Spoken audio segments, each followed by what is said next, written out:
Welcome back to our channel guys. నేను ఈరోజు అయితే మీకు దండోరా అనే మూవీ అయితే ఫుల్గా అయితే ఎక్స్ప్లెయిన్ చేయబోతున్నాను అనమాట. ప్రతిదీ ఎక్స్ప్లెయిన్ చేయబోతున్నాను. వీడియో మాత్రం చాలా బాగుంటుంది. మూవీ అయితే మాత్రం అమేజింగ్గా ఉంది. చాలా బెస్ట్ మూవీ అని చెప్పొచ్చు ఈ క్రిస్మస్లో వచ్చిన మూవీస్లో. అండ్ ఈ మూవీ అనేది మీకు ఫుల్గా ఎక్స్ప్లెయిన్ చేస్తాను. ఫస్ట్ మనకి స్టార్టింగ్లోనే ఇద్దరు వస్తారనమాట, లవర్స్ కపుల్స్. వాళ్ళు ఎవరంటే ఒకరు రవి, ఇంకొకరు సుజాత. వీళ్ళిద్దరూ బెస్ట్ లవర్స్ అనమాట. ఇంకా మాట్లాడుకుంటూ అయితే వస్తుంటారు రోడ్లోంచి. అలా వచ్చేటప్పుడు వాళ్ళైతే ఇంకా మాట్లాడుకుంటారు. రవి అయితే ఒక ముద్దు అడుగుతాడు అండ్ పెళ్లి చేసుకుందాము అని అయితే అడుగుతాడు. సుజాత అంటుంది, ఏరా నువ్వేమైనా మెగాస్టార్ అనుకుంటున్నావా? నిన్ను పెళ్లి చేసుకోవడానికి మన పెళ్లి జరగాలంటే ఖచ్చితంగా దుబాయ్లోనే జరుగుతుంది, అప్పుడైతే మన పెళ్లి జరుగుతుంది అని అయితే చెప్తుంది సుజాత. సో ఇంకా అలా వాళ్ళు మాట్లాడుకుంటూ ఉంటారు. ఇంకా రవి అగ్రిమెంట్ చేసుకుందాం అంటాడు, ఒక ముద్దు ఇమ్మంటాడు, తను ఇవ్వదు. అలా మాట్లాడుకుంటూ ఉండగా సైడ్కి అయితే ఒక పెద్ద చెరువు ఉంటుంది. చెరువు కట్ట దగ్గర ఒక శవాన్ని కాల్చడానికి అయితే అందరూ వస్తుంటారు అనమాట. ఎందుకంటే వాళ్ళు వెలయబడిన కులం అనమాట, తక్కువ కులం. సో వాళ్ళకి శ్మశానం అయితే ఉండదు, వాళ్ళు చెరువు దగ్గర కాల్చుకోవడానికి మాత్రమే ఉంటుంది. ఇంకా సుజాత అయితే భయపడుతుంది, అందరూ ఒకే దగ్గర కాల్చుకోవచ్చు కదా అంటుంది. కానీ రవి అంటాడు, అలా ఏం లేదు, మీ పెద్ద కులం వాళ్ళు చిన్న కులం వాళ్ళని ఎప్పుడు అలాగే చూస్తారు, వాళ్ళు బయట మాత్రమే కాల్చుకోవడానికి ఉంటుంది, ఇంకా శ్మశానంలో కాల్చుకోవడానికి అయితే ఛాన్స్ ఉండదు అని అయితే చెప్తాడు అక్కడ. ఇంకా మూవీ ఇంకా ముందుకు తెలుసుకోవాలనుకుంటే మన ఛానల్ని సబ్స్క్రైబ్ చేసుకొని బెల్ ఐకాన్ అయితే ఆన్లో పెట్టుకోండి. రిక్వెస్ట్ చేస్తున్నాను, చిన్న రిక్వెస్ట్ అంతే, జస్ట్ సబ్స్క్రైబ్ చేసుకోండి ఛానల్. అంతకు మించి ఏమద్దు, నాకైతే సబ్స్క్రైబ్ చేసుకొని సపోర్ట్ అందించండి. అండ్ ఏ మూవీ కావాలన్నా కింద కామెంట్ సెక్షన్లో అయితే కామెంట్ చేయండి, నేను ఇంకా బాగా ఎక్స్ప్లెయిన్ చేయడానికి అయితే ప్రయత్నిస్తాను. అయితే బావి దగ్గర అయితే వాళ్ళు కాల్చడానికి ప్రయత్నిస్తూ ఉంటాడు. ఇంకా మన రవి ఏం చేస్తాడు, అది చూసి కూడా పట్టించుకోకుండా తనైతే ఒక ముద్దు అడుగుతాడు. సుజాత అంటుంది, ఏంట్రా అక్కడ ఏం జరుగుతుందో కూడా పట్టించుకోవా, నువ్వు ఎప్పుడు దీని మీదే చేసి ఉంటుంది, ఒకవేళ బావి నిండిపోతే అప్పుడు వాళ్ళు ఎలా కాల్చుకుంటారు శవాలని అని అయితే అడుగుతుంది. సో నాకు ఎలా తెలుస్తుంది, నేను ఆ బావి నిండిన తర్వాత వర్షాకాలంలో ఎవరైనా చనిపోతే అప్పుడు చెప్తానులే అని అయితే చెప్తాడు. ఇంకా సడన్గా అక్కడ వాళ్ళు ఆ శవాన్ని అయితే బావిలోకి దింపుతూ ఉంటారు కాల్చడానికి. అప్పుడు ఆ తాడు అయితే తెగిపోతుంది. తాడు తెగిపోయి శవం అయితే కింద పడిపోతుంది. అక్కడ ఉన్న వాళ్ళందరూ అరుస్తారు, ఏంటో సరిగా పట్టుకునేకి రాదా అని. అక్కడ ఉన్న వాళ్ళ ఆ శవం యొక్క కొడుకు అయితే అడుస్తాడు అనమాట, గట్టిగా ఏడుస్తాడు. అప్పుడు ఇంక వీళ్ళిద్దరూ ఇంకా చాలా భయపడిపోతారు. ఇంకా అప్పుడే మనకి అక్కడ టైటిల్ అనేది పడుతుంది అనమాట, దండోరా అని అయితే టైటిల్ పడుతుంది ఈ మూవీ యొక్క నేమ్. ఇంకా మనకి తర్వాత అయితే హైదరాబాద్కి షిఫ్ట్ అవుతుంది. హైదరాబాద్ దగ్గర మనకు విష్ణు ఫ్యామిలీని అయితే చూపిస్తారు. విష్ణు ఎవరు కాదు, నందు అనమాట. ఆ ఫ్యామిలీని అయితే అక్కడ చూపిస్తారు మనకి. అది చూపించి ఇంకా అప్పుడు తనైతే ఉల్లిగడ్డకి వస్తూ ఉంటాడు. అప్పుడు తన భార్య అంటుంది, నేను బిజినెస్ పెట్టాలనుకుంటున్నాను బొటిక్, సో దానికి నువ్వు కొంచెం సహాయం చేస్తే బాగుంటుంది, ఒక 5 lakhs కావాలి, తర్వాత మిగిలింది నేను సర్దుకుంటాను అంటాడు, అంటుందన్నమాట ఆమె. సో ఇంకా ఇతను విష్ణు అంటాడు, అవునా 5 లక్షలు మనకు ఈ బిజినెస్లు అన్నీ అవసరమా, ఈ బొటిక్లు అన్నీ ఏం అవసరం లేదులే, నా దగ్గర అంత డబ్బులు లేవు, నేనేం చైర్మన్ ఏం కాదు, జస్ట్ ఎంప్లాయీ అని అయితే చెప్తాడు. ఇంకప్పుడు మళ్ళీ వెంటనే తన కూతురు వస్తుంది. తన కూతురు వచ్చి, నాన్న నన్ను ఇండస్ట్రియల్ విజిట్కి అయితే తీసుకెళ్ళిపోతున్నారు, సో దానికి 20,000 కట్టాలి అని అయితే చెప్తుంది అనమాట. తాను అంటాడు, అవునా 20,000 ఎందుకే, నీకు పోయిన మంతే కదా ట్రిప్కి వెళ్ళావు, మళ్ళీ పొందే ట్రిప్ కంటే ఎక్కడి నుంచి తేవాలి డబ్బులు నేను అని అంటాడు. ఏ ట్రిప్ ఏం అవసరం లేదు, ఇంటి దగ్గర కూర్చో, నాకు అన్ని డబ్బులు కట్టాలి, డబ్బులు అయితే లేవని అయితే చెప్తాడనమాట. ఇంకప్పుడు అలా చెప్పిన తర్వాత తను అంటుంది, ఇదేమి ట్రిప్ ఏం కాదు, ఇండస్ట్రియల్ విజిట్, సో అందరూ వెళ్తారు, నేను కూడా వెళ్తాను, లేదంటే ఇంటి దగ్గర ఏడ్చుకొని కూర్చోవాల్సిందే అని అయితే అంటుంది అనమాట. ఇంకా తను ఇంకా ఏం చేయాలో అర్థం కాదు. ఇంకా వాళ్ళతో వాళ్ళాడుతూ ఉంటాడు డబ్బుల గురించి, డబ్బులు లేవని. ఇంకా సడన్గా ఆ విష్ణుకి అయితే ఫోన్ వస్తుంది అనమాట వాళ్ళ ఊరి నుంచి. ఆ ఫోన్ ఏంటంటే, మీ నాన్న చనిపోయాడు రా అని అయితే ఫోన్లో చెప్తాడు. ఇంకా తను బాధపడుతూ తన భార్య దగ్గరికి అయితే వెళ్ళి, నాన్న చనిపోయాడు, మనం వెళ్దామని అయితే చెప్తారనమాట. ఇంకా అక్కడ సర్పంచ్ని అయితే చూపిస్తారనమాట మనకి. సర్పంచ్ బుల్లెట్ బైక్ వేసుకొని అయితే వస్తాడు. ఊర్లో ప్రజలు అంటాడు, వీడు చూడు సర్పంచ్గా గెలిచిన తర్వాత నుంచి ఇంకా బండ్లలో తిరుగుతున్నాడు, వీడెప్పుడు మన మాట వింటాడు, వీడెప్పుడు మనకి పని చేసి పెడతారు అని అయితే ఊరి జనం అంతా అంటూ ఉంటారు. అండ్ వాడికి మంచి రెస్పెక్ట్ కూడా ఇస్తుంటారు అనమాట. ప్రతి ఒక్కరు రెస్పెక్ట్ ఇస్తారు, వెనకాల తిరుగుతూ ఉంటారు. అది కామెడీ సీన్స్ చాలా బాగుంటాయి రెండు మూవీస్లోనూ. ఆ సర్పంచ్ వచ్చి శవం దగ్గరికి అయితే వెళ్ళి ముక్కుంటాడు అనమాట. ముక్కుని బయటకు వచ్చి ఒకరిని అడుగుతాడు, ఏంటి ఇంకా కుల పెద్దలు ఎవరు రాలేదు ఇక్కడికి, తనకి ఎవరు రారా అని అయితే అడుగుతాడు. చెప్తాడు, ఇంకా తను చేసిన పనికి ఎవరు రాలేదు అని. అండ్ ఇంకా తన కొడుకు ఉంటే ఎవరికైనా ఫోన్ చేయండి అని చెప్తాడు. ఆ ఫోన్ చేసామా ఆల్రెడీ, తను బయలుదేరాడు, వస్తాడంట అని అయితే చెప్తాడనమాట.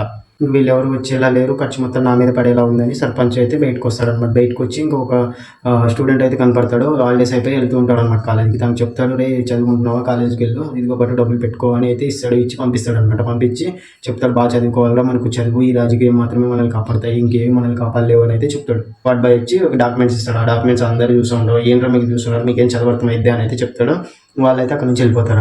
ఇంకా మన సర్పంచ్ అంటాడు, ఈ డాక్యుమెంట్స్ ఏంటంటే, ఆ చనిపోయిన శివాజీ అయితే తన యొక్క కళ్ళు అయితే దానం చేశాడనమాట. ఆ కళ్ళు దానం చేసినందుకైతే ఆ కళ్ళు తీసుకెళ్ళడానికి డాక్టర్స్ అయితే వస్తారు అని అయితే చెప్తాడు. ఇంకా అప్పటికి ఒకడు ఎంటర్ అవుతాడు. ఎంటర్ అయ్యి, ఏంటన్నా అందరూ ఇలాగే ఉన్నారు, మనకి ఇక్కడ అందరూ ఎండకున్నారు, సో టెంట్ తెప్పియండి అన్న అంటాడు. ఏంట్రా నీకు టెంట్ కావాలా అని అయితే చెప్పి తిట్టి పంపిస్తాడు అనమాట. అక్కడ శవాన్ని తగలబెట్టడానికి అయితే కట్లు కావాలి, సో కట్లు తేవడానికి అయితే మనుషులు పంపించింటాడు. సర్పంచ్కి అయితే చెప్తాడు. సర్పంచ్ ఏంటాడు, ఏంట్రా నాకు చెప్పకుండా మీరు ఇలా చేస్తే అప్పుడు ఆ ఫారెస్ట్ వాళ్ళు వచ్చి నాన్నెత్తి మీద పడితే నాన్న కదరా వాళ్ళతో చేయాలి, మీరు ఇలా చేస్తే ఎలా చెప్పండి అని అయితే చెప్పి ఇంకా వాళ్ళకి ఫోన్ చేసి నేను మాట్లాడతాను, సరేలేండి వెళ్ళండి అని అయితే చెప్తాడనమాట. ఇంకా అప్పుడు కట్టెల కోసం వచ్చిన వాళ్ళని అయితే చూపిస్తారు. వాళ్ళ దగ్గర ఒకడు అంటాడు, అంటే సర్పంచ్కి ఒక మాట చెప్తే అయిపోతుంది కదా, సర్పంచ్ అని చూసుకుంటారు అంటారు. ఏంట్రా ఇప్పుడు సర్పంచ్ సర్పంచ్ అంటారు, వాడేమో పెద్ద పుడింగా, వాడికి ఏమైనా 2 కొమ్ములు ఉన్నాయా, ఇంకా వాడిని పట్టించుకోద్దండి, మనమే చేసేసుకుందాం అంతా అంటారు. ఇంకా సరే రెండు ఒక సెల్ఫీ తీసుకుందామని అయితే సెల్ఫీ తీసుకుంటూ ఉంటారు అనమాట. అప్పుడు ఆ సెల్ఫీ తీసుకునేటప్పుడు అయితే సర్పంచ్ ఫోన్ చేస్తారు. ఫోన్ చేస్తే వీడి సర్పంచ్ తిట్టినోడే వెళ్ళి అన్న అన్న సరే అన్న నేను చూసుకుంటా అన్న అని అంటాడు. మీకు కావాల్సిన చెప్పిన పని చేస్తాను, తలకు 500 ఇవ్వండి అని చెప్తాడు. ఇంకా ఓకే అని చెప్తారు. అక్కడితో ఇంకా అయిపోతే ఇంకా మళ్ళీ శివాజీ దగ్గరికి వచ్చేస్తారు అనమాట, శవం దగ్గరికి. అప్పుడు తన తమ్ముడు అయితే వస్తాడు. తన తమ్ముడు ఇంకా కాయగూరలకు అయితే వెళ్ళింటాడు అనమాట, మార్కెట్కి. కాయగూరకి వెళ్ళి అక్కడ నుంచి అలాగే వచ్చి ఆ శవాన్ని అయితే చూసుకొని అక్కడ ఉన్న వాళ్ళందరినీ చూసుకొని బయటకు అయితే వస్తాడు. ఈ కట్టెలకు వచ్చిన నాయనలో అది శివాజీ దగ్గర ఒక అమ్మాయి ఉంటుందన్నమాట. ఆ అమ్మాయి ఎవరు అనేది మనకు ముందు రివీల్ అయితే, ఈ కట్టెలకు వచ్చిన వాళ్ళు ఆ అమ్మాయిని నేను పెళ్లి చేసుకుంటాను, తన తండ్రి కూడా లేడు, వాళ్ళ అన్న కూడా ఎవరు చూసుకోడు అని ఇంకా వాళ్ళలో వాళ్ళే కొట్లాడుకుంటారు అనమాట. ఒకరు కొట్లాడుకుంటారు, అది కామెడీగా ఉంటుంది. తర్వాత విష్ణుని అయితే చూపిస్తాం. విష్ణు తన ఫ్యామిలీతో అయితే కారులో నుంచి వస్తూ ఉంటాడు. ఇంకా అప్పుడు వస్తున్నప్పుడు తన బాబాయ్ అయితే ఫోన్ చేస్తాడు. ఫోన్ చేసి ఏరా విష్ణు ఎక్కడ ఉన్నావు అంటే, బాబాయ్ దారిలో ఉన్నాను, నేను వచ్చేలోపు ఏమైనా ఖర్చు ఉంటే నువ్వు చూసుకో, నేను వచ్చిన తర్వాత ఇస్తాను అని అంటాడు అనమాట. ఇంకా మనకి సర్పంచ్ చూపిస్తాం. సర్పంచ్ దగ్గరకు వచ్చి అన్న ఆడాల స్కీమ్ మీద నాకు ఏమైనా డబ్బులు వస్తాయని అడుగుతాడు. రే నీ కింద ఏముందిరా, నువ్వు ఏంది అడుగుతున్నావు పోషన్ అయితే అని అడిగి వాడిని తిట్టి పంపిస్తాడు అనమాట. అప్పుడు ఇంకా శివాజీ తమ్ముడు అయితే అక్కడికి వచ్చి సర్పంచ్ సాబ్ ఇట్లా జరుగుతుంది మొత్తము, ఇంకా చెప్పేశాను, విష్ణుకి ఫోన్ చేశాను, విష్ణు దారిలో వస్తున్నాడు అంట అని అంటాడు. సరే కానీ అంతా ఓకే ఉంది కానీ మరి ఇక్కడ మీ కులపోళ్ళు అడ్డుపడుతున్నారని విష్ణుకి చెప్పామంటాడు. లేదు వాడికి చెప్పాను, వాడు చెప్పిన తర్వాత వాడు ఇక్కడికి వచ్చిన తర్వాత వాళ్ళతో మాట్లాడి ఒప్పిస్తాను అని అన్నాడు అంటాడు. సరే ఇంక మీరు ఏమేం చేసుకోండి, నేనైతే మధ్యలోకి రాను అని అయితే సర్పంచ్ చెప్తాడు. ఇంకా మళ్ళీ విష్ణుని అయితే చూపిస్తాడు. విష్ణు దగ్గర అయితే అడుగుతూ ఉంటారు. తన భార్య అంటుంది, అందరికి ఖర్చు పెడతావు, మాకైతే ఖర్చు పెట్టావు అని. ఇంకా తన కూతురు అంటుంది, వేరే వాళ్ళకైతే డబ్బులు ఉంటాయి, నా ఇండస్ట్రీలో చీటుకుంటావు అని. ఇంకా తను అంటాడు, ఏంటి నీకు నా సొంత డాడీకి నేను ఖర్చు పెట్టుకోవడానికి నీ ఇండస్ట్రియల్ విజిట్కి సంబంధం ఏంది, అయినా మీరిద్దరు వైట్ డ్రెస్లు వేసుకొచ్చారు ఏంటి, మనం ఏమైనా ఎక్కడికైనా ఆ ఫంక్షన్కి వెళ్తున్నామా, మనం వెళ్తున్న చావుకి ఇలా రాకూడదని అయితే చెప్తారు. ఇంకా చెప్పిన తర్వాత తన కూతురు అంటుంది, నేను ఫేమస్ టిక్ చాకర్స్ అందరూ ఇలాంటి డ్రెస్సులు వేసుకుంటారు డాడీ అని అంటుంది అనమాట. ఇంకప్పుడు విష్ణు ఇంకా నేను అడిగితే ఏమైనా నువ్వు వచ్చావా, నేను మా డాడీని చనిపోయాడని వెళ్తున్నాను, నువ్వు అంతలో నువ్వు రెడీ ఇచ్చి కారులో కూర్చున్నావు, సో నేను మాట్లాడేంత వరకు నువ్వేం మాట్లాడకు, సైలెంట్గా ఉంటాను అయితే చెప్తాడు తనకి. అప్పుడు తన భార్య కూడా అంటుంది, నువ్వేమైనా మీ నాన్నని ఎప్పుడైనా పిలిచావా, ఎప్పుడో చిన్నప్పుడు పుట్టినప్పుడు ఒకటి పిలిచావు, ఇప్పుడు తనకి ఎలా గుర్తుంటుంది, తనకు ఒక తాత ఉన్నాడు దత్తుంది అని తనకి ఎలా తెలుస్తుంది అని అయితే అంటుంది అనమాట. అప్పుడు ఇంకా మనం విష్ణు అయితే ఫ్లాష్ బ్యాక్లోకి తలుచుకుంటాడు. ఫ్లాష్ బ్యాక్ అయితే ప్లే అయింది. శివాజీని అయితే చూపిస్తాడు. శివాజీ అయితే బైక్లో వస్తూ ఉంటాడు. వచ్చిన తర్వాత చెరుకు తోట దగ్గర అయితే ఆపుతాడు. ఆపితే అక్కడ 2 లవర్స్ ఉంటారు. ఇంకా ఆ అమ్మాయి ఎవరు అని అడిగితే ఇంకా తను మన కులపోడు బిడ్డ అని చెప్తాడు. వాడెవరు అని అడిగితే వాడు మనకు తెలియదన్నా అని చెప్తాడు. ఇంకా వెళ్ళి వెనకాల నుంచి అయితే వాడిని తంతాడనమాట. తన్నేసి ఇంకా తన్నిన తర్వాత అయితే వార్నింగ్ ఇస్తారు, ఏరా 4 ముక్కలు కాలేజీలో చదువుకున్నంత మాత్రం అప్పుడే మీకు మాకు ఊరు పిల్ల కావాల్సి వచ్చిందేరా, మా కులం పిల్ల కావాల్సి వచ్చిందా అని అయితే వార్నింగ్ ఇస్తాడు అనమాట. అప్పుడు ఇంకా వాడైతే అక్కడ నుంచి వెళ్ళిపోతాడు. వెళ్ళిపోయి ముందు చెప్తాడు, ఇంకొకసారి మా పిల్ల జోలికి వచ్చావనుకో నువ్వు మీ ఫ్యామిలీ మొత్తం తగలు పెట్టేస్తాను రా అని అయితే చెప్తాడు అనమాట అక్కడ పూర్తిగా. ఆ తర్వాత శివాజీ వెళ్తాడు. ఇంకా సంఘం పెట్టింటారు అనమాట. పోలందరూ కలిసి సంఘం ఏర్పాటు చేసింటారు. ఆ సంఘంలోకి అయితే వెళ్తారు. అక్కడికి వెళ్ళి ఒకడు నేను విగ్రహాన్ని ఇప్పిస్తున్నాను, ఇంకా వినాయకుని విగ్రహాన్ని అయితే ఇప్పిస్తాను, ఆ విగ్రహం ఇంకా నేను మాత్రమే ఇప్పిస్తాను, ఎవరు ఇప్పించకూడదు, ఎవరు అని చెప్పకూడదు అంటాడు. ఇంకా అప్పుడు ఇంకొకటి వచ్చి అలా ఎలా ఇప్పిస్తారు మీరు విగ్రహం ఇప్పిస్తే ఎలక తెస్తే బొమ్మ తెస్తే ఎలక అని అయితే చెప్తారు. సరే నీ దమ్ము ఉంటే నువ్వు తెచ్చుకోరా అంటారు. నాకు దమ్ము లేదు కాబట్టి మిమ్మల్ని తెమ్మంటున్నాను అని అయితే అంటారు అక్కడ. ఇంకా అలా మాట్లాడుకుంటూ ఉండగా ఇంకా శ్రీనివాసులు అయితే వచ్చినాడు. సో ఇంకా శ్రీనివాసులు అక్కడికి వస్తాడు. శ్రీనివాసులు రాగానే రే మన శ్మశానానికి కొంచెం బాత్రూమ్స్ కట్టడానికి అంతా చందా ఏమంటే ఇవ్వనన్నా ఉంటాను అయితే అడుగుతారు. అన్న నేను బాత్రూమ్ కట్టుకోవడానికి నాతో డబ్బులు లేవు, నేను మీకు మన కుల బాత్రూమ్లకు నేను ఎక్కడి నుంచి తెచ్చిస్తాను డబ్బు, నాతో అయితే డబ్బులు లేవు, నేను హైదరాబాద్ వెళ్ళిపోతాను, అక్కడ బతుకుతాను అని అయితే అంటాడు. సో ఇంకా అలా చెప్పిన తర్వాత తనైతే అంటాడు, సరేలేరా నువ్వు ఎక్కడ చచ్చినా ఇక్కడికి రావాల్సిందే, ఇక్కడికి వచ్చినప్పుడు ఎవరు నేను పట్టించుకోరు చూడండి అని అయితే చెప్తాడు. అప్పుడు మన శివాజీ ఎంటర్ అవుతారు. రే నువ్వు ఇలా చేయడం మంచిది కాదు, నీతో ఉన్నాయంటే ఉన్నాయని చెప్పు, లేదంటే లేవని చెప్పు, అంతేగాని సంఘ పెద్దలకు ఎదురు మాట్లాడుకోని అయితే చెప్తాడు అనమాట. ఇంకా అలా చెప్పిన తర్వాత సో నీకు ఇంకా కరెంట్ పని వచ్చింది కదా, ఇంకా వెళ్ళి వినాయకుని దగ్గర కరెంట్ పని చేయకపోని అయితే పంపిస్తాడు. ఇంకా శివాజీ వాళ్ళ ఇంట్లో తన కూతురుని అయితే చూపిస్తాడు. తను వంట చేస్తూ ఉంటుంది. ఇంకా శివాజీ ఇక్కడ మోటార్ రిపేర్ చేస్తూ ఉంటాడు. కరెంట్ పోయి మళ్ళీ కరెంట్ వస్తుంది అనమాట. ఇంకా అప్పుడు తన బామ్మ అయితే కలిసి మంది కొడతా ఉంటాడు. మంది కొట్టేటప్పుడు మాట్లాడతారనమాట. రే శివాజీ నీ కూతురు పెళ్లి చేయవా అంటాడు. లేదు బాబా ఇంకా లేదు, చూడాలి ఇంకా చూసాము అని అయితే చెప్తాడు. లేదురా ఆడపిల్ల వయసు వచ్చిన తర్వాత ఇంట్లో ఉండకూడదు, తను పెళ్లి చేసి పంపిస్తేనే బాగుంటుంది, ఇంటి దగ్గర ఇలాగే పెట్టుకుంటే సమాజంలో తప్పుగా చూస్తుంది అని అయితే చెప్తారు. సరే బాబా చూద్దాము, అంత ఇప్పుడు డబ్బులు లేవు కదా, డబ్బులు ఉన్నప్పుడు మ్యారేజ్ చేయడానికి ట్రై చేస్తాను, విష్ణు కూడా ఇంకా చదువుకుంటున్నాడు, తను కూడా చదువుకుంటానంటుంది అని అయితే అంటాడు. అప్పుడు తను అంటాడు, నాకు తెలిసిన సంబంధం అవుతుందిరా, నువ్వు ఓకే అంటే నేను మాట్లాడతాను అంటాడు. ఇంకా మన శివాజీ కూడా ఓకే అని అయితే చెప్తాడు. తర్వాత సుజాత రవి ఇద్దరు కలిసి అయితే వాళ్ళ ఫ్రెండ్ ఇంటి దగ్గరికి వెళ్తారు. అక్కడికి వెళ్ళిన తర్వాత అయితే రవి అంటాడు, ఇది మా ఫ్రెండ్ ఇల్లు, ఈ ఇంట్లో ఇంకెవరు ఉండరు, ఈ రోజంతా మనమే ఉందాము, ఇంకా నీకు చూపించాను అని అయితే చెప్పి ఇంకా పాస్పోర్ట్ వీసా అయితే చూపిస్తారు. తను అంటే ఇంకా అయ్యా దుబాయ్కి వెళ్తున్నావా, నువ్వు హ్యాపీరా, నేను కూడా హ్యాపీ, నువ్వు వెళ్ళిన తర్వాత ఇద్దరం కలిసి ఉందాము, నన్ను మర్చిపోద్దని అయితే చెప్తాడు. తను రవి అంటాడు, నేను నిన్ను మర్చిపోనే, నువ్వు నన్ను అస్సలు మర్చిపోకూడదని ఈరోజు మనం ఇక్కడ కలిసి ఉండాలని తోలుకొచ్చాను అంటాడు. అప్పుడు తను అంటుంది, ఏం చేస్తావు చెయ్యి అని అయితే భయపడిస్తాడు అనమాట. మనోడు భయపడిపోతాడు, పూర్తిగా ఇంట్రోవర్ట్ కదా, ఇంకా భయపడిపోయి కాలు పట్టుకుంటానే ఇలా అల్లరి చేద్దే, రోడ్లో అందరూ 10 మంది చూసారు మనల్ని కానీ భయపడతాడు అనమాట. భయపడతానంటే రే నువ్వు ఇంత పిరికి సన్నాసిగా ఉన్నావు, ఇంకా నన్ను ఏం చేసేవారు బలవంతంలో అని చెప్పి ఇంక వచ్చి బండి తీరా అని అంటది. ఇంకా బండి తీసుకుని బండ్లో అయితే వెళ్ళిపోతారు. మన రవి ఇంకా నెక్స్ట్ రోజు అయితే కాలేజ్ దగ్గర ఇంకా బయట రోడ్లో అయితే వెయిట్ చేస్తూ ఉంటాడు. తనైతే వస్తుంది, వచ్చి నువ్వు ఇచ్చిన కమ్మలు అయితే నేను పెట్టుకోలేదు, నాకు అవి నచ్చలేదు, రేపు మనం ఎక్స్చేంజ్ చేసుకుందామని అయితే అంటుంది. ఇంకా అప్పుడైతే ఇంకొక మంచి సాంగ్ వస్తుంది కదా, ఆ సాంగ్ అయితే చాలా బాగుంటుంది. మూవీలో అయితే తప్పకుండా చూడొచ్చు, సాంగ్ కూడా వినడానికి చాలా బాగుంది. ఆ సాంగ్ అయిపోయిన తర్వాత టీ కొట్టు దగ్గర ఒక రిపోర్టర్ అయితే టీ తాగుతూ ఉంటాడు. ఏందయ్యా ఈ టీలో అన్ని నీళ్ళే ఉన్నాయి, ఆ పాలే లేవేంది, ఉత్త నీళ్ళు ఉంది టీ అని అయితే అంటాడు. అప్పుడు మన రవి బైక్ వేసుకుని అటు నుంచి వెళ్తూ ఉంటారు రోడ్లో. ఆ రవిని అయితే మన రిపోర్టర్ పిలుస్తాడు, పిలిచి ఆగు రవి నేను వస్తాను నీతో అంటాడు. రవి అంటాడు, లేదు అవసరం లేదు, నాకు కొద్ది మధ్యలో పని ఉంది, చాలా లేట్ అవుతుంది అంటాడు. తను అంటే లేట్ అయినా ఏం పర్లేదులే, నేను నీ కోసం వెయిట్ చేస్తాను, వస్తాను అంటాడు. ఇంకా బండి ఎక్కుతాడు అనమాట. ఎక్కితే రవి కోపం వస్తుంది, దిగురా నువ్వు ఇలా నాకు చేస్తే కోపం వస్తుంది చూడు, నాకు పని ఉందని చెప్తుంటే ఏం పడదా అని అయితే అంటాడు. అప్పుడు మన రిపోర్టర్ అంటాడు, మమ్మల్ని ఎందుకు ఎక్కించుకుంటావులే, అమ్మాయిలని అయితే ఎక్కించుకొని తిరగడానికి అయితే నీకు టైం ఉంటుంది, నేను వాళ్ళ అమ్మ నాన్నకు చెప్పాను అనుకో నీకు చేస్తారు, కాబట్టి నన్ను మర్యాదగా ఎక్కించుకో అంటాడు. నువ్వు ఇలాంటి పని చేసావనుకో నా ఫ్రెండ్స్కి చెప్తాను, నా ఫ్రెండ్స్కి బాగా మంది ఆపినాను అనుకో నీకు పగిలిపోద్దురా, నువ్వు మర్యాదగా మంచిగా ఉంటే సరిపోతుంది, రిపోర్టర్ లాగా ఉంటూ ఎక్కువ ఎక్స్ట్రా చేయకని అయితే చెప్పి వెళ్ళిపోతాడు. వెళ్ళిపోయిన తర్వాత రవి సుజాతని తీసుకుని అయితే సినిమాకి వచ్చింటాడు అనమాట. సినిమా చూస్తూ ఉంటాడు. రవి మూడు అప్సెట్గా ఉంటుంది. అప్పుడు సుజాత అంటుంది ఏదో మూవీ చూడవా అని. ఇంకా తను బయటకు వచ్చేస్తాడు అనమాట. రవి బయటకు వచ్చేసి బయట ఆలోచిస్తూ ఉంటాడు. సుజాత అంటుంది ఏరా ఎందుకు వచ్చేసేవారో బయటికి, నువ్వు ఇలా చేస్తే ఏమైనా అప్సెట్గా ఉన్నావా అని అంటుంది. లేదు మనం పెళ్లి చేసుకున్నాం, ఇక్కడే పెళ్లి చేసుకున్నాం అంటారు రవి.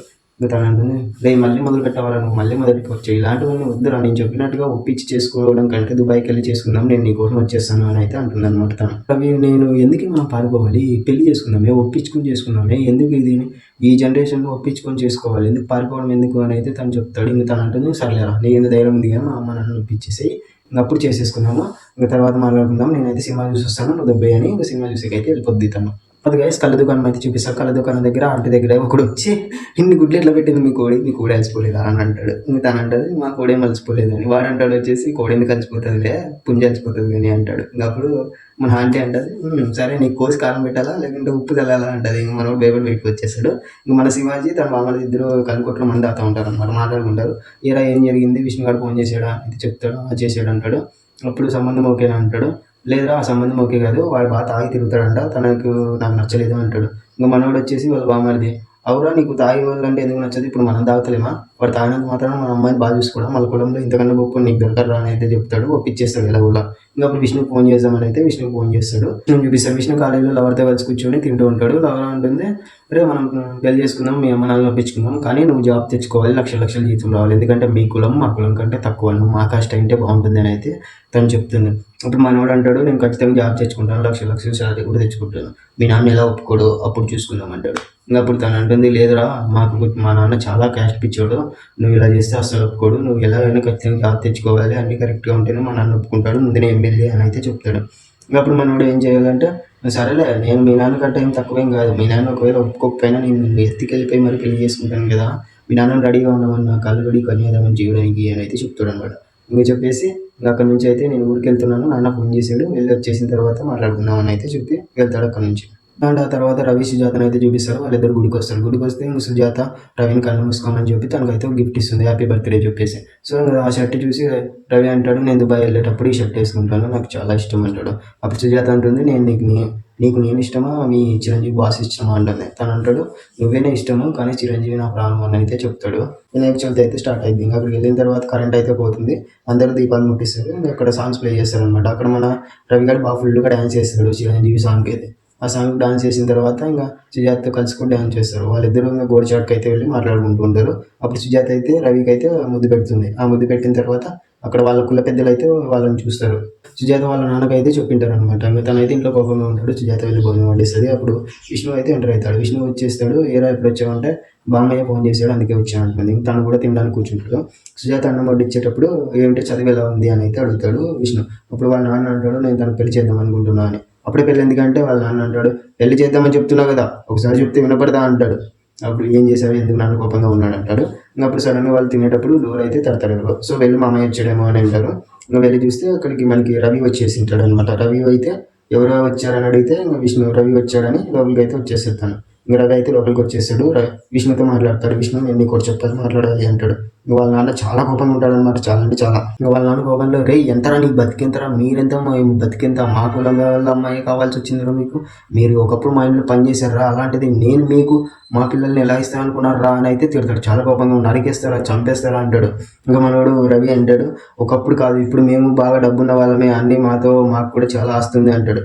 డబ్బు ఆస్తి ఉన్నంత మాత్రాన మీ కులం ఏం మారిపోదు, మీ పుట్టుక మారిపోదు కదా, మీరు ఎప్పటికీ మా కిందే అని అయితే చెప్పి చాలా కోపంగా అరుస్తాడు అనమాట. అప్పుడు విష్ణు కూడా ఏం చేయలేకపోతాడు, ఇంకా వాళ్ళ నాన్న మాటకి ఎదురు చెప్పలేకపోతాడు. ఇంకా రవి అంటాడు రవి విష్ణు మనం మళ్ళీ మాట్లాడుకుందాము అని అయితే చెప్పి ఇంకా అక్కడ నుంచి కోపంగా అయితే వచ్చేస్తాడు మన రవి. ఈ శివాజీ చాలా కోపంతో తన కూతురు మీద అయితే ఉంటాడు. కూతురుని అయితే 2 దెబ్బలు కొడతాడు అనమాట. కొట్టేసిన తర్వాత విష్ణు నువ్వు వెళ్ళి సుజాత అంటాడు. సభ దగ్గర అయితే రవి మాట్లాడుకుంటూ ఉంటారు ఫ్రెండ్స్. వాళ్ళ నాన్న అయితే వస్తాడు. రవి వాళ్ళ నాన్న వచ్చి తను రే నీకు పొద్దునే కదా ఫ్లైట్, దుబాయ్ ఫ్లైట్, ఇంటికి వెళ్ళి అంటాడు. ఇంకా అప్పుడు వెళ్ళి సభ అయితే స్టార్ట్ అవుద్ది. ఇంకా మరోవైపు వచ్చేసి శివాజీ విష్ణుతో అయితే మాట్లాడుతూ ఉంటాడు. విష్ణు చెప్తాడు నాన్న ఈ కుల పట్టింపులు ఇవ్వద్దు, కుల వాళ్ళు నీకు ఇప్పుడు తోడుగా ఉంటారు, నీకేమన్నా అయితే నీ దగ్గరికి అసలు రాదు, మనం ఆలోచించకూడదు, పిల్లల గురించి ఆలోచించాలని అయితే చెప్తాడు. శివాజీ అంటాడు రే నువ్వు చదువుకున్నామంత మాత్రాన కులం గురించి నాకు చెప్పేంత గొప్ప అయితే కాదు, నీ అద్దెలో నువ్వు ఉండు, నా బిడ్డకు నేను పెళ్లి చేసుకుంటాను, నువ్వు చెప్పాల్సిన అవసరం లేదని అయితే చెప్తాడు. ఆ కుల పెద్దలంతా కలిసి చెరుకు తోటలో మంది అవుతా ఉంటారు. వాళ్ళు అంటారు మనము రవి గారిని ఏదో ఒకటి చేయాలి, ఇంకా వాళ్ళని కొట్టేయాల్సిందే అని ప్లాన్ చేసుకుంటారు. అప్పుడు మన రవి అయితే కూడా ఒక్కొక్క సైడ్ బండి వేసుకొని వస్తూ ఉంటాడు. ఇక్కడ ఉన్న వాళ్ళలో ఒకడు వెళ్ళి అక్కడైతే రోడ్లో నిలబడి రవిని ఆపుతాడు. రవిని ఆపి రవితో మాట్లాడుతూ ఉండగా సడన్గా రవిని అయితే దొబ్బుతాడు. అప్పుడు అందరూ కలిసి వచ్చేస్తారు అనమాట. అందరూ వచ్చి రవిని అయితే చాలా దారుణంగా కొడతాడు. చాలా ఎమోషనల్గా ఉంటుంది ఫైట్, చాలా రియలిస్టిక్గా ఉంటుంది. రవిని అయితే కొడతారనమాట. తర్వాత రవి కూడా ఎదుర్కొంటాడు అనమాట. ఒకసారి కొడతాడు, అందరిని కొట్టేసిన తర్వాత ముసలిని కొట్టాలనుకుంటాడు. కానీ తను ఉన్న మంచితనం వల్ల కొట్టలేకపోతాడు. వెంటనే ఆ ముసలుడు వెనక నుంచి శూలం తీసుకొని వచ్చి పొడిస్తాడు అనమాట. పొడి చేసి చంపేస్తాడు. ఇంకా ఫస్ట్ ఆ పొట్టోడు రవి నాపిన పొట్టోడు అయితే మళ్ళీ కింద నుంచి పైకి వచ్చి రవి మీద అయితే పాస్ పోస్తాడు. ఇంకా అక్కడితో ఇంటర్వ్యూలు అనేది స్టార్ట్ అయింది. పొద్దున్నే రవి శవాన్ని అయితే పోలీసులు స్కాన్ చేస్తూ ఉంటారు అనమాట. అంతా అక్కడ ఫోటోలు తీసుకుంటూ. ఇంకా అప్పుడు అక్కడికైతే విష్ణు వస్తాడు. విష్ణు చూసి వెళ్ళిపోతే అప్పుడు రిపోర్టర్ అడుగుతారు రే ఏంట్రా మీరు ఇంత కులపిచ్చోళ్ళు అంటే ఒకరిని చంపేంత కులపిచ్చి మాత్రం అసలు ఉండకూడదురా, మీకు ఎప్పుడో ఒకసారి మీ ఫ్యామిలీలో కూడా ఇలాంటిది ఒకటి జరిగినప్పుడు మీకు వాళ్ళ బాధ ఏంటో అర్థమవుతుంది అని తనైతే చెప్తాడు. ఇంకా తను అక్కడ నుంచి వెళ్ళిపోతారు ఇద్దరు. సడన్గా కార్ని అయితే చూపిస్తాడు. కారు నాన్న ముందర చూడండి అంటాడు. ఇంకా విష్ణు అయితే సడన్ బ్రేక్ వేస్తాడు. కార్ అయితే అక్కడితో ఆగిపోతుంది. ఇంకా తన భార్య అంటుంది నువ్వు ఇలా తోలితే ఇంకా వెనకాల పిల్ల ఉందని కూడా చూడుకోకుండా ఇలా డ్రైవ్ చేయడం మంచిది కాదు విష్ణు అని అయితే చెప్పి ఇంకా తనైతే డ్రైవింగ్ తీసుకుంటుంది. ఇంకా శివాజీ చనిపోయిన దగ్గరికి అయితే చూపిస్తారు. ఆ చనిపోయిన దగ్గరికి అయితే ఇంకా టెంట్ వస్తుంది. ఆ టెంట్లో పాలు పెట్టుకుంటూ వస్తాడు వాడు. అనిత అందమైన అనిత అని అయితే పెట్టుకుంటూ వస్తాడా. అప్పుడు సర్పంచ్ అంటారు ఎక్కడ ఏం జరుగుతుంది, నువ్వు ఎలాంటి పాటలు పెట్టావు అని అయితే వస్తాడు అనమాట. ఇంక తర్వాత మన విష్ణుని చూపిస్తారు. విష్ణుకి ఫోన్ చేస్తాడు వాళ్ళ బాబాయ్, రే నువ్వు ఎమ్మెల్యేతో కనుక్కొని మన కుల పెద్దలను ఒప్పించడం అని అయితే ఫోన్ చేస్తాడు. ఇంకా మనోడు ఎమ్మెల్యే అల్లుడికి అయితే ఫోన్ చేస్తాడు. వాడు రే నాకు ఆల్రెడీ బ్రేకప్ అయిపోయిందిరా తనతో అంటాడు. ఇంకా తను ఇక్కడ ఏంటి అంటే మనోడు ఎమోషనల్ అవుతాడు కొద్దిగా. ఎందుకంటే ఇంకా అది అప్పుడు తన భార్య అడిగితే ఎందుకంత ఎమోషనల్ అయ్యావు నువ్వు వాళ్ళకి బ్రేకప్ అయితే అని. అప్పుడు తను అంటాడు ఫ్రెండ్ అయితే కాదు అని. ఇంకా అప్పుడు తనైతే తన పేరు ఏంటి అని అడిగితే తన కూతురుని చూపిస్తాడు. ఎందుకంటే తన కూతురికి ఆ పేరు పెట్టింటాడు. ఇంకా అప్పుడు తన కూతురు ఫోన్ తీసుకొని బయటకు అయితే పడేస్తుంది. ఇంకా విష్ణు తన కూతురు ఇద్దరు అరుస్తూ ఉంటాడు. తను అలాగే వస్తూ ఉంటుంది. ఇంకా ఇక్కడికైతే డాక్టర్స్ వస్తారనమాట. డాక్టర్స్ ఇక్కడ శివాజీ ఇంటి దగ్గరికి డాక్టర్స్ వచ్చి సర్పంచ్తో మాట్లాడతాడు. ఇంకా తను కళ్ళు దానం చేశాడు. సో మేము కళ్ళు తీసుకొని పోతున్నాము అని అంటాడు. ఇంకా వాళ్ళు కళ్ళు తీసుకోవడానికి అయితే వెళ్తారు. ఒక కామెడీ క్యారెక్టర్ గాడైతే ఒకరిని తీసుకుని వెళ్తాడు అనమాట చాయ్ తాపించడానికి. వాడు ఎప్పుడు చాయ్ అంటూనే ఉంటాడు. చాయ్ తీసుకుని వచ్చినప్పుడు చాయ్ పోసి చాయ్ తాగుతాడు. ఏంటంటే ఇందులో అన్ని నీళ్ళే ఉన్నావు, డబ్బులు తీసుకుంటున్నావు అని టీ మంచిది పోయి అంటాడు. వాడు టీ పోసి కూడా ఏమంటాడంటే అవునా నువ్వు శివాజీ దగ్గర శివాజీ దగ్గర అప్పు తీసుకున్నావు, అప్పు కట్టావా అని అంటాడు. నేను ఎప్పుడు తీసుకున్నారా అంటాడు వాడు అందరి ముందు కవర్ చేసుకోవడానికి. ఇంకా వాళ్ళిద్దరి మధ్య కూడా జరుగుతుంది. వాడు టీ పోసేటప్పుడు వీడు దొబ్బుతాడు. ఆ టీ పోయి వేరే మీద పడుతుంది.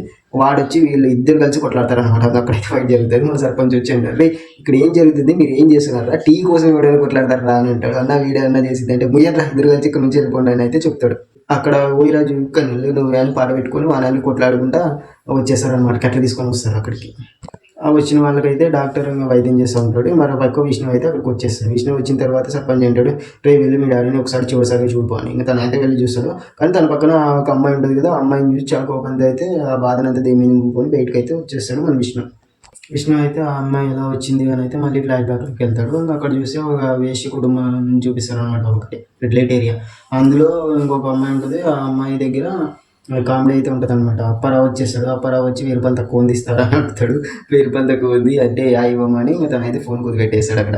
అమ్మాయి శివాజీ దగ్గర ఒక అమ్మాయి ఉంటుంది. ఆ అమ్మాయితో ఉంటాడు. కానీ తనైతే డబ్బులు ఇచ్చేసి తనతో ఉంటాడు. కానీ ఏ తప్పు చేయడు. జస్ట్ తనతో బాధను షేర్ చేసుకుంటూ ఉంటాడు. విష్ణు ఎందుకు మాట్లాడట్లేదు, సుజాతకి ఏమైంది, బాధతో అంతా మాట్లాడుకుంటూ ఉంటాడు అనమాట. ఎందుకంటే తను చాలా ఎమోషనల్గా బాధపడుతూ ఉంటాడు. ఎందుకంటే విష్ణు దూరం అయిపోయి ఉంటాడు, సుజాత దూరం అయిపోయి ఉంటుంది. ఇవన్నీ దాని గురించి బాధపడుతూ ఆమెతో షేర్ చేసుకుంటూ ఉంటాడు అనమాట అక్కడ.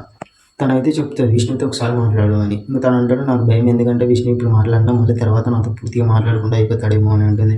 అప్పుడు ఆమె అంటుంది ఒకసారి తప్పు చేస్తే తప్పు కాదు, అది తప్పు అని తెలిసి కూడా తప్పు చేయడం తప్పు అని అయితే అంటుంది. అతను శివాజీ అంటాడు నువ్వు చేసేది కూడా తప్పే కదా అని. అప్పుడు ఆమె అంటుంది నేను చేసేది తప్పే అవుద్ది, వాళ్ళు నాకు డబ్బులు ఇస్తారు, నేను ఆ డబ్బుకు న్యాయం చేస్తాను, సో ఇది తప్పు కాదు అని అయితే ఆమె చెప్తుంది. అప్పుడు శివాజీని అయితే వాళ్ళు బాగా పిలుస్తాడు. అప్పుడు తను అంటుంది నీ షుగర్ పేషెంట్ పిలుస్తున్నాడు నువ్వు వెళ్ళు అని. ఇద్దరు బండ్లు అయితే వస్తారు. అప్పుడు ఆ బాబు అయితే అంటాడనమాట శివాజీ నువ్వు ఇలా చేయడం ఏంటి, నీకు కావాలంటే మన కులంలో ఒక అమ్మాయిని చూసి పెళ్లి చేసుకో, ఆ వేస్ట్ చేద్దాం అంటే అప్పుడు తన కోపం వచ్చి తిడతాడు, నువ్వు ఇలాంటి మాటలు మాట్లాడవు అనుకో, ఇంకోసారి మంచిది కాదు చూడు అని అయితే చెప్తాడు అక్కడ. ఇక్కడ మరోవైపు ఎమ్మెల్యేని అయితే చూపిస్తారు. ఎమ్మెల్యేని వాడిని రవిని చంపిన వాళ్ళందరూ లాయర్కి మాట్లాడుతూ ఉంటారు. ఎందుకంటే లాయర్ అంటాడు మీకేం తెలుసు, మీరు చంపింది ఒక తక్కువ కులం వాడిని, వాళ్ళని చంపడం ద్వారా మీకు నాన్ బెయిలబుల్ కేసు ఉంటుంది, సో మీరు ఇంతవరకు ఆ కేసు పెట్టినా కూడా మీరు బయట తిరుగుతున్నారంటే దానికి కారణం నేను, అలాంటిది నేను చెప్పిన మాట వినకుండా నా మీద కోపడుతున్నారు అని అయితే అంటాడు. అప్పుడు శివాజీ ఎంటర్ అయిన తర్వాత అక్కడ ఉన్న వాళ్ళలో కులం వాళ్ళలో ఒకడు అంటాడు ఏంట్రా చేతగాని వాళ్ళలో ఇలా ఉన్నారు, నేను మీకోసమే కదా ఇలా చేసింది, వాడిని చంపింది మన కోసమే కదా అంటాడు. అప్పుడు అంటాడు రే మీరు చంపింది మా కోసం కాదు, మీకు వాడి మీద ఎప్పటి నుంచో కోపం ఉంది, ఆ కోపంతో మీరు వాడిని చంపారు, వాడిని చంపి మీరు మా కోసం చేశానని అయితే చెప్పుకొని అంటే అవురా అంటాడు వాడు. అవునరా మాకు కోపంతోనే చంపాం, కానీ మన కులం వాళ్ళ కోసం చంపాం, ఎందుకంటే అవతల చెరుకు కులం వాడు మన పెద్ద కులం వాళ్ళని అయితే ఎప్పుడైతే మన ఇంట్లో పిల్లల్ని లవ్ చేస్తారో అప్పుడు ఎంతమందినైనా చంపుతాడు అని అయితే చెప్తాడు. అప్పుడు ఎమ్మెల్యే అంటాడు ఇంకా కామ్గా ఉండండి, ఇంకా నేను శివాజీతో మాట్లాడతానని అయితే చెప్తాడు. ఏరా శివాజీ నువ్వు ఈ మధ్య రావట్లేదంట, మన్నాడు కోర్టుకు వచ్చి న్యాయం చెప్పు, లేదంటే ఇంకా అందరికీ మంచిది కాదు చూడు అని, అందరూ అయితే జైల్లోకి వెళ్తారు అని అయితే చెప్తాడు. ఇంకా అప్పుడు అలా చెప్పిన తర్వాత ఇంక శివాజీ అంటాడు సరే అన్న వస్తాను, నేను ఖచ్చితంగా కొట్టుకొస్తాను అని అయితే చెప్పి అక్కడి నుంచి అంతా వెళ్ళిపోతాడు. ఇంకా అప్పుడు శివాజీ తన బామ్మది మన దాగి కూర్చుంటాడు. బామ్మది అంటాడు అన్న విష్ణు ఫోన్ చేశాడు, నీకు ఇంకా దావత్కి రమ్మన్నాడు, తన కూతురు యొక్క ఫస్ట్ బర్త్డే అంట అని అయితే చెప్తాడు. సో నువ్వు నిన్ను పిలిచాడు నువ్వు వెళ్ళరా, నన్ను పిలిచలేదు కదా అంటాడు. అన్న మా ఎక్కడైనా కూడా ఇంట్లో దావత్కి ఇంట్లో మనిషి పిలుస్తారా, నువ్వు ఇంట్లో మనిషి కాదా, నువ్వు పిలవకపోయినా నువ్వు వెళ్ళాలి అని అయితే చెప్తాడు. ఇంకా అక్కడ నుంచి సీన్ కట్ అయ్యి ఆమె దగ్గరికి అయితే చూపిస్తారు అనమాట. ఆమె దగ్గరికి శివాజీ అయితే మళ్ళీ వచ్చింటాడు వేష దగ్గరికి. అంటుంది నువ్వు నీ మనవరాలకి ఏం పేరు అనుకున్నావు అంటాడు. అప్పుడు శివాజీ అంటాడు నేను సుజాత అనే పేరు అనుకున్నాను, నాకు పేరు పెట్టే అవకాశం ఇవ్వడు అని అయితే అంటుంది. ఇంకా అక్కడ నుంచి వెళ్ళిన తర్వాత ఆమెను పిలుస్తారు, పిలిచి లాయర్ వచ్చాడు అని చెప్తారు. నువ్వు వెళ్ళి శివాజీ అడుగుతాడు ఆ లాయర్ ఎవరు, లాయర్ ఎందుకు వచ్చాడు అని. తను అంటుంది అయినా నీకెందుకులే, తను కూడా ఒక కస్టమరు, నువ్వే ఇక్కడికి నాతో బాధలు షేర్ చేసుకోవడానికి వచ్చావు, నేను నీకు నా బాధలని చెప్పి మరి నిన్ను బాధ పెట్టలేము కదా అని అయితే చెప్తుంది. తను నమ్మినట్లయితే నాకు నిజం చెప్పు అంటాడు శివాజీ. అప్పుడు ఆమె అంటుంది నాకు 12 ఏళ్ళ కూతురు ఉంది, తను జైలుకి అయితే వెళ్ళింది అంటాడు. జైలుకి వెళ్ళింది అంటే అప్పుడు ఆమె అంటుంది నా భర్త ఎప్పుడు నన్ను తాగుచ్చి కొట్టేవాడు, అది చూడలేక నా కూతురు అందులో పురుగుల మంది అయితే కలిపి తనకి ఇచ్చేసింది, వాడైతే పైకి పోయాడు, నా కూతురు జైలుకి పోయింది అని అయితే చెప్తుంది తను. శివాజీ అంటాడు నువ్వు ఈ పని చేస్తున్నావే, ఈ పని చేస్తున్నట్టు నీ కూతురికి తెలిస్తే నీ కూతురు ఎంత బాధపడుద్ది అంటాడు. ఇప్పుడు ఏదో ఒక రోజు తెలిస్తే ఎలా బాధపడుతుంది అంటే ఇప్పుడు తను అంటుంది నా కూతురికి తెలియకూడదని తన కోసమే ఈ పని చేస్తున్నాను, డబ్బు సంపాదించడానికి లాయర్ని అపాయింట్ చేసుకుంది, అందుకే లాయర్ అప్పుడప్పుడు డబ్బులు తీసుకోకుండా నన్ను వాడుకుంటాడు అని అయితే చెప్తుంది. ఇప్పుడు శివాజీ అండ్ అమ్మాయి ఇద్దరు కలిసి షాపింగ్కి అయితే వెళ్తారు. అక్కడ పాపకు బట్టలు తీసుకుంటారు, తనకు కూడా ఒక షారీ తీసుకోమని చెప్తాడు. తను అంటుంది నన్ను షారీ కట్టుకుంటే ఎవరు చూస్తాడు, అందరూ షారీ లేకుండా చూస్తారు అంటుంది. అప్పుడు శివాజీ అంటాడు నువ్వు కట్టుకుంటే నేను చూస్తాను కదా అంటాడు. అప్పుడు షారీ తీసుకుంటాడు, ఒక సాంగ్ వస్తుంది, అందులో వాళ్ళిద్దరు గుడికి అయితే వెళ్ళొస్తారు. వెళ్ళొచ్చిన తర్వాత ఆ విష్ణు దగ్గరికి అయితే వెళ్తారు, పాప బర్త్డే దగ్గరికి. వెళ్ళి విష్ణుని మాట్లాడిస్తాను కానీ విష్ణు మాట్లాడు. ఇంకంతా రూమ్లోకి వెళ్ళిన తర్వాత మన శివాజీ పాపను ఎత్తుకోవాలనుకుంటాడు, కానీ విష్ణు కోపంతో ఉంటాడు ఎప్పటి నుంచో తన మీద. సో పాపకు అంటాడు ఇంకా వెళ్ళి పాపకు పాలు తాపండి, నువ్వు ఎత్తుకోవాల్సిన అవసరం ఏమీ లేదు, పోయేటప్పుడు తినేసి వెళ్ళండి మామ అని అయితే చెప్తాడు. ఇంకా అక్కడితో వాళ్ళు అవమానపడ్డాడని చెప్పేసి మన శివాజీ తినకోకుండా అక్కడి నుంచి అయితే వెళ్ళిపోతాడు. వెళ్ళిపోయి మళ్ళీ ఆ వైశ్య దగ్గరికి అయితే వెళ్ళి ఉంటాడు. ఇప్పుడు ఇంకా అమ్మాయి ఉంటుంది శివాజీతో నువ్వు నీ కొడుకు కోపడ్డాడని తినకుండా వస్తే ఇలా కొడుకు అన్న కోపడతాడు కదా అంటుంది. అప్పుడు మన శివాజీ అంటారు నేనేం తప్పు చేసినా, నా కూతురికి నాకు నచ్చిన వాడికి నా పొడికి ఇవ్వాలనుకున్నా, అది తప్పు అంటుంది. అప్పుడు తనకు ఇంకా అమ్మాయి అంటుంది ఇలా చేయడం తప్పు కాదు, కానీ ఇష్టం లేకుండా పెళ్లి చేసుకున్న తర్వాత తను ఎన్ని బాధలు పడుతుంది, ఎన్ని ఇబ్బందులు పడుతుందో అది చేసుకున్న వాళ్ళకే తెలుస్తుంది. మీరు తండ్రికి బాధ్యత మాత్రమే తెలుపుకుంటారు, కానీ ఎప్పుడైనా వాళ్ళు మమ్మల్ని కోప్పడి మమ్మల్ని తిడితే మీరు మాత్రం ఏమీ అనరు, నా కూతురు తలరా తింటే అనేది సర్ది పెట్టుకుంటారు. అలా చేయడం తప్పు, ఎందుకంటే వాళ్ళకంటూ కొన్ని ఇష్టాలు ఉంటాయి కదా అని అయితే ఆ అమ్మాయి చెప్తుంది. పక్కనే ఉండి చూసుకోవాలని అనే తల్లిదండ్రులకు ఉంటుంది, కానీ వాళ్ళు అనుకుంటారు వాళ్ళ కూతురికి కూడా ఇష్టాలు ఉన్నాయనేది మర్చిపోతారు అని అయితే అంటుంది. ఇప్పుడు నా కూతురు నా పిల్లలు వాళ్ళ మీద ఏ హక్కు ఉండవు అని తల్లిదండ్రులు నువ్వు అంటున్నావు అంటే సమాజంలో గొప్పతనం కోసం కులం కోసం మీరు కూతుర్లని హింస పెడుతున్నారు, వాళ్ళకి ఇష్టం లేని పెళ్లి చేసి వాళ్ళ జీవితాలను నాశనం చేస్తున్నారు అని అయితే చెప్తారు. ఇలా చేసిన ప్రతి ఒక్కరు ఏ ఒక్కరు కొడుకులైనా క్షమిస్తారేమో, కానీ కూతురు మాత్రం అస్సలు ఎప్పటికీ తండ్రిని క్షమించదు. అని అయితే అంటుంది. ఇంకా అప్పుడు శివాజీ అక్కడి నుంచి అయితే బాధతో వెళ్ళిపోతాడు. వెళ్ళిపోయి రాత్రంతా ఆలోచిస్తాడనమాట.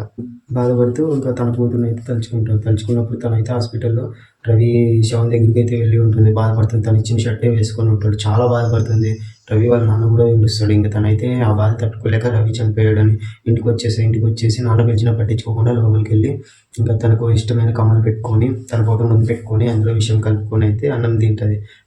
ఇంక అప్పుడు తన విష్ణు కూడా వస్తాడు. విష్ణు కూడా వచ్చేసి లోపలికైతే వెళ్ళిపోతాడు. అంత లోపల సుజాత అయితే ఆ పాయిజన్ వల్ల చనిపోయి ఉంటుంది. చాలా గట్టిగా బాధపడిపోతాడు. ఇంక బాధపడిపోతే వాళ్ళ నాన్న వస్తాడు. వాళ్ళ నాన్న అంటాడు, "రేయ్ ఇంత పని చేసావేంట్రా? నీ వల్లే నా చెల్లెలు చనిపోయిందని" వాళ్ళ నాన్న మీద చాలా కోపంతో ఉంటాడు. కొట్టడానికి అయితే వెళ్తాడు. వాళ్ళ మామ ఆపుతాడు అక్కడితో. కానీ శివాజీ మాత్రం చాలా బాధపడిపోతాడు. ఎందుకంటే తనకు కూడా కూతురు అంటే ప్రేమ ఉంటుంది కాబట్టి అన్నీ తలుచుకుంటాడు. తన గురించి చాలా బాధపడిపోతాడు.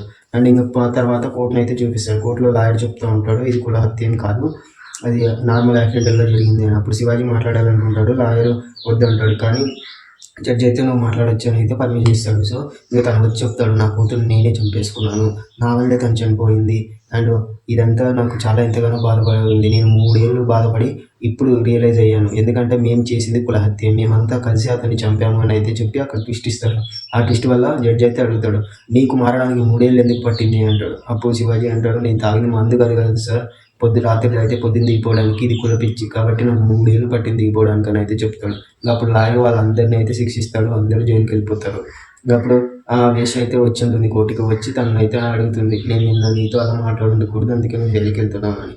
అప్పుడు శివాజీ అంటాడు, లేదు అలాంటిది ఏం లేదు, నీకోసం కాదు, నేను రియలైజ్ అయ్యాను, అందుకే నేను ఇలా చేశాను. సో నీ పేరు శ్రీలత కదా అని చెప్పి అయితే ఇంకా అక్కడి నుంచి వెళ్ళిపోతాడు. అప్పుడు శివాజీ జైల్లో ఉన్నప్పుడు విష్ణు వచ్చి కలుస్తాడు. కలిసి అంటాడు, నేను నిన్ను కలవడానికి నీకోసం ఏం రాలేదు అని అయితే చెప్తాడు. ఇంకా అక్కడికి వెళ్ళిన తర్వాత ఇంకా వాళ్ళ నాన్న ఒక సీటీ ఇచ్చి ఆ అమ్మాయిని తీసుకొచ్చి పెంచుకోవడం, తను నీకు చెల్లెలు లాంటిది అని అయితే చెప్తాడు. మనోడు ఒప్పుకోడు. నేను వచ్చింది నీ కోసం కాదు, ఆ అమ్మాయి కోసం అయితే కాదు, నేను ఇక్కడికి వచ్చింది వెంకయ్య మామ చనిపోయాడు, తను చాలా నీతివంతుడు, ఇలాంటి సిగ్గులేని వాడు కాదు కదా, అందుకే ఊరందరి మాటలు తట్టుకోలేక హార్ట్ అటాక్తో చనిపోయాడు అని అయితే చెప్తాడు. అప్పుడు అలా మాట్లాడిన తర్వాత అయితే అంటాడు, నాన్నతో చివరిగా, నాన్న నీతో ఒక మాట చెప్పాలి అని అయితే చెప్తాడు. నువ్వు బతికే ఉద్ధరించింది లేదు, చచ్చిపో అని అయితే చెప్పి వెళ్ళిపోతాడు మన విష్ణు. ఇంకొల్పల దగ్గరికి వెళ్ళి క్షమాపణ చెప్తారు. కానీ వాళ్ళు ఒప్పుకొని, నన్ను చేసింది చాలా పెద్ద తప్పు, ఇలా చేయడం వల్ల మా అందరికీ, మాలో ఉన్న వాళ్ళు కూడా చనిపోయారు, జైల్లో తట్టుకోలేక బాధతో చనిపోయారు అని అయితే చెప్తాడు.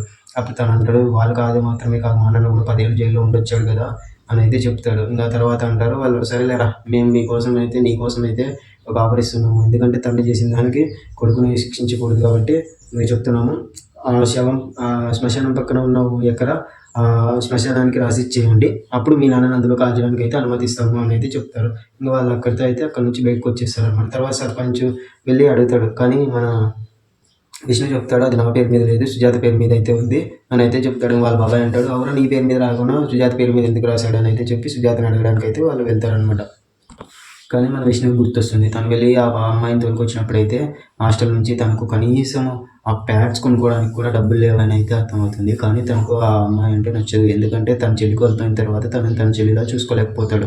తను తీసుకొచ్చి ఆ రెడ్ లైట్ ఏరియాలో ఉన్న వాళ్ళ అమ్మకి బదులైతే అక్కడ అప్పచెప్తాడు. కానీ అప్పచెప్పేసి తనైతే బాధతో వెళ్ళిపోతాడు, తనకి ఇష్టం లేకపోయినా కూడా. తర్వాత శివాజీ వెళ్ళి ఆ అమ్మాయిని అయితే తీసుకొని వచ్చి ఇంట్లో అయితే పెట్టుకొని చూసుకుంటాడు. తనని చాలా బాగా చూసుకుంటాడు. కంటికి రెప్పల కూతురులా చూసుకొని, నన్ను నాన్న అని పిలువమ్మ అని అయితే చెప్పి బాగా చూసుకుంటాడు అనమాట. తర్వాత ఇంకా మన శివాజీ చనిపోయి ఉంటాడు. తను ఎంతో బాధపడిపోతుంది. ఇంకా తర్వాత తను వెళ్ళి మొహం కడుక్కొని వచ్చి ఆ ఏడుపు బాధనంతా దేవుని మీద వచ్చి వాళ్ళ అన్నతో మాట్లాడుతుంది. వాళ్ళ బాబాయ్ అంటాడు, అమ్మ నీ ఎకరాన్ని ఆ శ్మశానానికి రాసిస్తే అప్పుడు వాళ్ళ నాన్నని కాల్చడానికి ఉండనిస్తా ఉన్నారు, మీ నాన్న నీకు ఇంత చేసినప్పుడు నువ్వు ఆ ఎకరా రాసిచ్చడంలో తప్పేముంది అని అయితే అడుగుతాడు. తను అంటుంది, లేదు ఎవరికి ఇవ్వను, ఇది ఊరందరి కోసము కాదు, నా కోసమే మా నాన్న రాసిచ్చి దీన్ని నువ్వు అమ్ముకొని ఎక్కడికైనా వెళ్ళి బతకమన్నాడు. కానీ నేను వెళ్ళను, నాన్న కోసం ఇక్కడే ఉంటాను, ఇది నా ఇల్లు, నా ఊరు, ఆ శ్మశానానికి నేనైతే ఇవ్వను. కానీ ఆ ఎకరా పొలాన్ని మొత్తం ఊరందరి ప్రజల కోసం అయితే ఇస్తాను, ఎందుకంటే ప్రతి ఒక్క ప్రజలు అందులో వెళ్ళి చనిపోయిన వారిని కాల్చుకోవచ్చు కాబట్టి నా ఎకరా పొలాన్ని దానం చేస్తాను అని అయితే అంటాడు. అప్పుడు బాబాయ్ అంటాడు, రే విష్ణు నువ్వైనా చెప్పురా అని. విష్ణు కూడా అంటాడు, నేను ఇలాగ చేసింది తప్పే, ఇంతకుముందు నా చెల్లి సుజాతకు కూడా సపోర్ట్గా లేను, ఇప్పుడు తినకు నేను ఖచ్చితంగా సపోర్ట్గా ఉంటాను, తను చేస్తున్న ఈ పనికి అయితే ఖచ్చితంగా సపోర్ట్ ఇస్తాను, నువ్వు వెళ్ళు అని అయితే తన కూతురు పరిచయం చేస్తాడు. తను నీ అత్త, తనతో నువ్వు బాగుండు అని అయితే చెప్తాడు. ఇంకా అప్పుడు సుజాత అయితే ఎంతో బాధపడిపోతుంది. ఇంకా విష్ణు బాగా వచ్చి ఓదార్స్తుంది. ఇంకా తర్వాత మన సర్పంచ్ వెళ్ళి ఆ నిర్ణయం అయితే చూస్తాడు. ఊరందరి ప్రజల కోసం ఆ ఎకరా పొలాన్ని దానం చేయడం వల్ల ఏమవుతుందంటే, ఇంతకుముందు మూవీ స్టార్టింగ్లో పిల్లోడు వాళ్ళ అమ్మ చనిపోతే ఏడుస్తాడు కదా, ఆ పిల్లోడు ఎవరో కాదు, ఈ సర్పంచ్ అనమాట. పెద్ద సర్పంచ్ అయి ఉంటాడు. తనకు అర్థమవుద్ది. సో ఇలా చేయడం వల్ల ఎవరికి నాలాంటి కష్టం అయితే రాదు అని చెప్పి తను ఎంతో ఆనందపడిపోతాడు. శివాజీ కాళ్ళకు మొక్కి, నువ్వు వెళ్తా వెళ్తా ఆ ఊరందరికీ న్యాయం చేస్తూ అయితే ఉన్నావు. ఈ ఊరికి పట్టిన దరిద్రాన్ని అయితే తీసుకెళ్ళిపోతున్నావు. నువ్వు చాలా మంచివాడివయ్యా. నేను ఈ అంతిమక్రియల్లో నిన్ను చాలా బాగా సాగనంపుతానని అయితే చెప్పి ఇంక అక్కడి నుంచి వెళ్ళి అవన్నీ స్టార్ట్ చేస్తాడు. డప్పు కొట్టడం స్టార్ట్ చేస్తాడు, డ్యాన్స్ చేస్తాడు. ఇంక అక్కడితో ఈ మూవీ అనేది ఎండ్ అవుతుంది. Thanks for watching. ఈ మూవీ మీకు నచ్చినట్లయితే సబ్స్క్రైబ్ చేసుకొని బెల్ ఐకాన్ అయితే తప్పకుండా ఆన్లో పెట్టుకోండి.